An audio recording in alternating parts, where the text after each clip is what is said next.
وہ کمرے میں آیا، آلودہ شرٹ اتار دی تھی اور سگریٹ سلگا کر گہرے گہرے کش لینے لگا۔ اس کے ذہن میں ابھی بھی جمشید کی زہریلی باتیں گونج رہی تھی۔ سینہ مسلسل کسی بھٹی کی مانند سلگ رہا تھا۔ تہران کی آمد، جمشید کی باتیں، اوزان کی تشویشناک حالت، ان سارے واقعات سے یک بیک لڑتے لڑتے تھک سا گیا تھا۔ اس کے اعصاب شل ہو گئے تھے۔ بے سکون اور بے چینی حد سے سوا تھی۔ سگریٹ پھونک پھونک کر اس نے کمرہ دھواں دھواں کر دیا تھا۔ باریچو بھی نہ تھا جو اس کے کھانے پینے کا خیال رکھتا۔ وہ اس کی شادی کے بعد آفس کے کاموں میں ایسا مصروف ہوا تھا کہ پھر شکل نہیں دکھائی تھی۔ فون پر دونوں مسلسل رابطے میں تھے۔ فون چیخا تو اسے ماحول میں گھٹن کا احساس ہوا۔ اس نے ایش ٹرے میں سگریٹ مس لی اور کھڑکی کے قریب آ کر رکا۔ کیسی طبیعت ہے تمہارے دوست کی؟ دوسری طرف دادی تھی۔ اگلے 24 گھنٹے اس کے لیے بہت بھاری ہے دادی، آپ بس دعا کریں، رجائی انداز میں کہہ کر پورچ میں کھڑی گاڑیوں کو دیکھنے لگا جس میں ایک نئی گاڑی کا اضافہ ہوا تھا۔ کچھ سوچتے ہوئے دادی سے پوچھنے لگا، الف کہاں ہے دادی؟ اسے تو میں نے صبح ہی بھیج دیا تھا ڈرائیور کے ساتھ۔ تم پریشان تھے میرے بچے، میں نے سوچا تمہیں سنبھال لیں گی۔ بہت اچھا کیا آپ نے دادی، اس کی ضرورت تھی۔ بہرحال میں آپ سے بعد میں بات کرتا ہوں۔ وہ فون بند کر کے الف کے کمرے میں آیا۔ اس کے ذہن پر جانے کیوں کچھ کلک ہو رہا تھا بار بار۔ دروازہ اندر سے لاکڈ تھا، جب سے وہ واپس آئی تھی یوں ہی لاکڈ تھی۔ وہ اندر سے بہت خوفزدہ ہو گئی تھی اس کے سلوک دیکھ کر۔ الف، دروازہ کھولو۔ تم کیوں آئے ہو؟ وہ گھبرا گئی تھی۔ تم نہیں کھولو گی تو میں توڑ دوں گا الف۔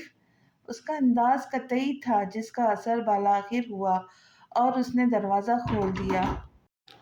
سگریٹ دوسرے ہاتھ میں منتقل کر کے وہ جانچتی نگاہوں سے کمرے کا جائزہ لے رہا تھا اور شاپنگ بیگز پر بنے لوگو اس کی نظروں میں آ گئے۔ الف نے بغور اس کا جائزہ لیا۔ بے ترتیب بال پیشانی پر بکھرے ہوئے تھے۔ اس کے جسم پر بھی خون کے دھبے تھے۔ ہتھیلیاں غیر معمولی سرخ تھی۔ وہ یقیناً وہیں سے آ رہا تھا۔ اب جاؤ بھی یہاں سے، اس نے بمشکل گھبراہٹ پر قابو پا کر کہا۔ سیل فون کہاں ہے؟ الف کے سر بم پھٹا۔ کون سا سیل فون؟ کس سیل فون کی بات کر رہے ہو تم؟ لہجے کی واضح لڑکھڑاہٹ شجاع کو صاف محسوس ہوئی تھی۔ کون سا فون؟ ابھی بتاتا ہوں۔ الف ہراساں سی ہو کر چیخ پڑی تھی۔ فون ٹوٹ گیا تھا مجھ سے، میں نے کچھ بھی ریکارڈ نہیں کیا، پلیز مجھے کچھ مت کرنا۔ وہ رک کر اسے دیکھے گیا۔ اسے کچھ بھی سمجھ نہیں آیا مگر وہ دانت پیس کر بولا، فون میرے حوالے کر دو۔ اس نے فوراً سے بیشتر فون اس کی ہتھیلی پہ رکھ دیا۔ آج سے بلکہ ابھی سے سارا سامان اٹھا کر میرے کمرے میں شفٹ کرو۔ تم اب سے میرے ساتھ رہوں گی۔ مگر کیوں؟ وہ بے ساختہ چلائی، اس حرکت کی سزا ہے یہ، وہ سرد لہجے میں کہہ کے واک آؤٹ کر گیا۔ الف دل تھام کر رہ گئی۔ جب دوبارہ گاڑی میں آ کے بیٹھی تو اس کی حالت بہت بری تھی۔ اس کا چہرہ سرخ سرخ ہو رہا تھا۔ مائیکل کو تشویش ہونے لگی۔ جلدی سے سیٹ بیلٹ کھول کر اس کی طرف گلاس مینز پر جھکا تھا۔ آپ کو کسی نے کچھ کہا کیا؟ بتائے، میں بھی اس کی خبر لیتا ہوں۔ تم گھر چلو بس، وہ بمشکل خود کو کمپوز کرتی ہوئی کہنے لگی۔ آپ رکے، میں مسٹر کورائے کو انفارم کر دوں۔ وہ شیشو پین میں مبتلا ہو گیا تھا۔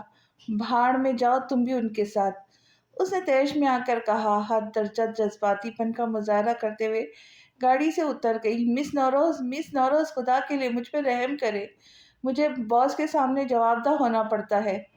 میں تمہارے باس کی غلام نہیں ہوں، سمجھے تم؟ اس نے چیختے ہوئے کہا۔ معذرت چاہتا ہوں، پلیز واپس چلے، اس نے منت کی تھی۔ زلف نے اس پر احسان کیا اور دوبارہ بیٹھ گئی۔ وہ اس وقت کسی کا سامنا کرنے کی پوزیشن میں نہیں تھی، لیکن شاید وقت اس حق میں نہیں تھا۔ ڈی پیلس میں موجود سفینہ خانم کو اس بات کی بھنک پڑ گئی تھی۔ کہاں سے آ رہی ہو تم؟ وہ اب کسی تفتیشی افسر کی طرح اس سے سوال کرنے لگی۔ اس نے لمبی سانس لے کر خود کو پرسکون کیا۔ اس عورت کی زیرک نگاہوں سے بچنا تقریباً ناممکن تھا۔ گیلری سے آ رہی ہوں مسز مرزا، اب اگر آپ کی اجازت ہو تو میں آرام کرنا چاہتی ہوں۔ جھوٹ، تم گیلری سے نہیں بلکہ مٹر گشتی کر کے آ رہی ہو۔ کیا کرنے گئی تھی تم اس ویرانے میں؟ آپ میری جاسوسی کروا رہی ہے؟ زلف کو صدمہ پہنچا۔ ان سے کچھ فاصلے پر بیٹھی آئزل کو سفینہ خانم کی حرکت پر افسوس ہوا تھا۔ تمہاری حرکتیں ہی اتنی مشکوک ہو چکی ہے، مجھے کرنا پڑا۔ مثلاً کیا کرتی ہوں میں؟ اس کا لہجہ سلگ کر آج دینے لگا۔ ان کی آنکھوں میں آنکھیں ڈالے نیڈر سے پوچھ بیٹھی۔ سفینہ خانم کا دل چاہا اس گستاخ کے منہ پر تھپڑ رسید کر دے۔ پہلے تم میرے سوالوں کا جواب دو۔ اس ویران میں کیا کرنے گئی تھی تم؟ میں آپ کو جواب دہ نہیں ہوں مسز مرزا، اس نے لفظ لفظ جتا کر کہا تو سفینہ خانم کا ہاتھ اٹھ گیا۔ وہ تو پہلے ہی بھری بیٹھی تھی جب سے احتشام کا جنونی انداز دیکھا تھا، رہ رہ کر زلفقار پر قہر آ رہا تھا۔ واٹ از دس بیہیویئر ماما؟ آئزل کو شوق لگا تھا۔ تم ہمارے ٹکڑوں پہ پل رہی ہو۔ میں نے تم پر ترس کھا کر تمہیں اپنے بیٹے کی زندگی میں جگہ دی تھی، ورنہ باپ کے عالی شان محل کے کونے میں گل سڑ رہی ہوتی۔ وہ تم پر روز اپنی بھڑاس نکالتا، تم مار کھا کھا کر ختم ہو چکی ہوتی۔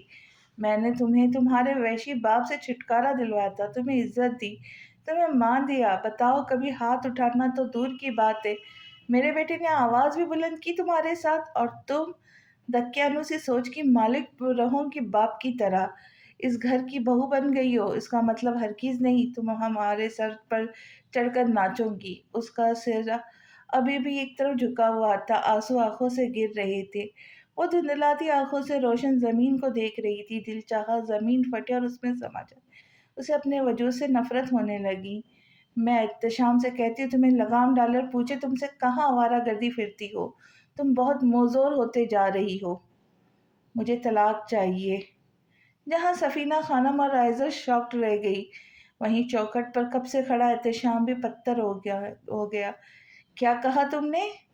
سفینہ خانم بے یقین نگاہوں سے دیکھنے لگی۔ میں نے کہا مجھے طلاق دلوایا احتشام سے۔ آپ نے خود کہا نا کہ آپ نے احتشام کی زندگی میں شامل کر کے مجھ پہ احسان کیا ہے۔